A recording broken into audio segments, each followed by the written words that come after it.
এখন আমরা সরাসরি কথা বলে নেবো তাদের একজন সদস্য এই যুবকের সঙ্গে। কি বলবেন এখানকার মায়ের যে বিশেষত্ব সম্পর্কে, এখানে মাকে সাজানো হচ্ছে, এটা বারাসাতে এই প্রথম, এর আগে বারাসাতের মধ্যে কোনোদিন এরকম হয়নি, প্রায় ফার্স্ট টাইম। এবং মানুষের মধ্যেও এটা করার পরে একটা আলাদা আলোড়ন আমরা দেখতে পাচ্ছি। লোকের কাছে একটা আলোড়ন যে সবাই রেজিমেন্টে আসবে। এমনি রেজিমেন্টের আমাদের প্রতিমা সবসময় ফার্স্ট হয়ে আসছে, আমাদের প্রতিমার জন্য সবসময় বিখ্যাত। এই ক্লাব মানুষের কাছে একটা আলাদা মানে জায়গা করে নিয়েছে প্রতিমা এবং আমাদের মণ্ডপের সজ্জাটা। তো এইবার একটা নতুনত্ব আমরা করলাম, মানুষের কাছে আশা রাখি ওনারা কি বলেন, দর্শক সকলে আসুন, ওনারা দেখুন, দেখে বলুন যে আমাদের এই অভিনবত্ব আমাদের কি বলুন যে বছরের এই যে উদ্যোগের জন্য কি মানুষের রেজিমেন্ট আসবে?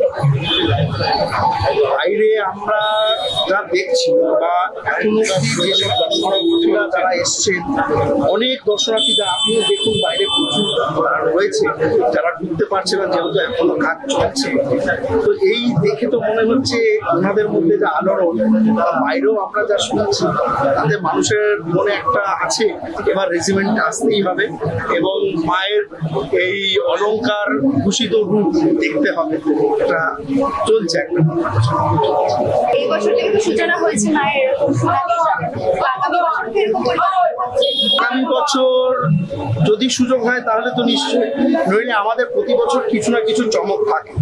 যেমন আমরাই বারাসাতে প্রথম লেজার খেলা মণ্ডপের উপরে আমরা এনেছিলাম, এইবার যেমন আমরা অলংকার নিয়ে এলাম মাকে সুন্দর করে সাজাবার জন্য।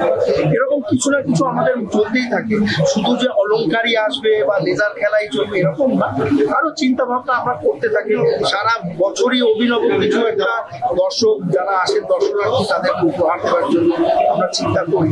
দেখা যাক সামনে আরো কি আছে, আরো চমক নিশ্চয়ই থাকবে।